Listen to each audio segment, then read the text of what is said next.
अमीर ननद की गरीब भाभी। रीना एक मध्यम परिवार की लड़की थी, लेकिन उसकी भाभी शिवानी एक बड़े घर की बेटी। शिवानी की शादी अभिषेक से लव मैरिज थी। अरे भाभी, ये कितना अच्छा सूट पहना है आपने। काश ऐसा मैं भी पहन पाती।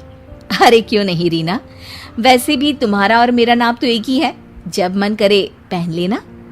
भाभी, आपको आपके पापा ने कितने अच्छे कपड़े गहने दिए हैं। मैं उनकी इकलौती बेटी जो हूँ।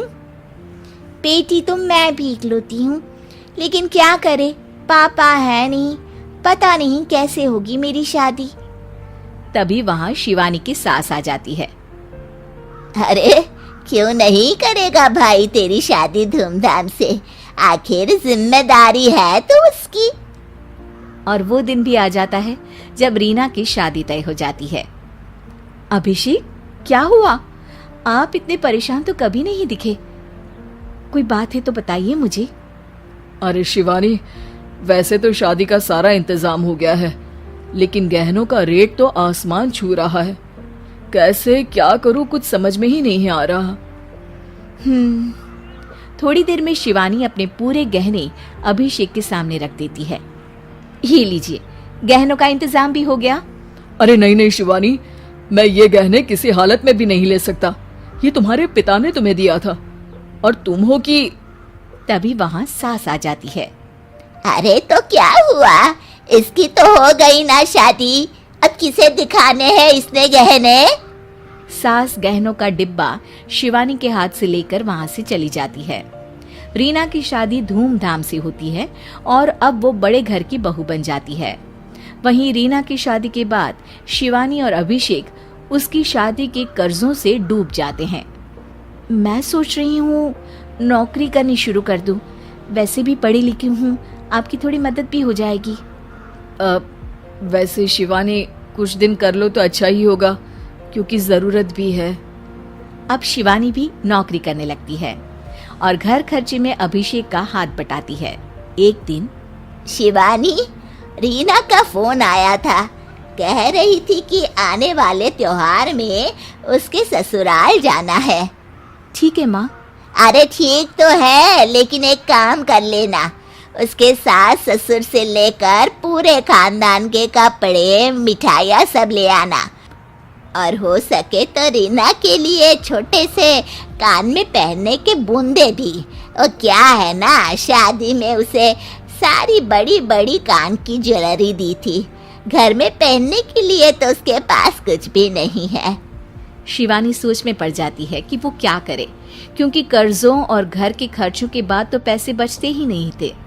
शिवानी फिर अपने पिता को फोन करती है और उनसे पैसे मांगती है। देखो शिवानी, मैंने तुम्हें शादी के वक्त ही मना किया था कि ऐसे घर में शादी करनी ही नहीं चाहिए। अरे अभिषेक को शर्म आनी चाहिए जो ससुराल से पैसे मंगवा रहा है। शिवानी को पिता की बात पर गुस्सा आ जाता है। आप मेरे पिताजी हैं और मैं परेशान थी, इसलिए आपसे मदद की उम्मीद की पापा। अभिषेक को तो पता भी नहीं है कि मैंने आपसे पैसे मांगे हैं। शिवानी सोचती है कि वो अभिषेक से बात करे, लेकिन फिर उसे लगता है कि वो टेंशन ले लेगा। तभी शिवानी की नजर हाथ के कंगन पर पड़ती है, सीधे बाजार जाती है और उसे बेचकर ननद के घर ले जाने का सारा सामान लेकर आती है और सास के सामने रख देती है। हाँ ठीक है, लेकिन फल थोड़े और अच्छी क्वालिटी के होने चाहिए थे। शिवानी कुछ नहीं कहती, वहां से चली जाती है। एक दिन शिवानी, रीना का फोन आया था, बहुत रो रही थी। क्यों माँ, क्या हुआ? सब ठीक तो है ना उसके ससुराल में? अरे तूने तो उसकी नाक ही कटवा दी। अब मैंने क्या कर दिया माँ? कह रही थी कि बड़े घर की बहू है भाभी, जो कपड़े दिए वो ब्रांडेड भी नहीं थे। तू तो जानती है ना उन लोगों का पहनावा कितना अच्छा है। तू तो मेरी बेटी का भला कभी सोचती नहीं। हाय भगवान, अरे बड़े घर की बहू है, इसी बात की जलन है ना तुझे, लेकिन याद रख मेरी बेटी का सोचने के लिए भगवान है, तुम लोग कभी उसका बुरा नहीं कर पाओगे।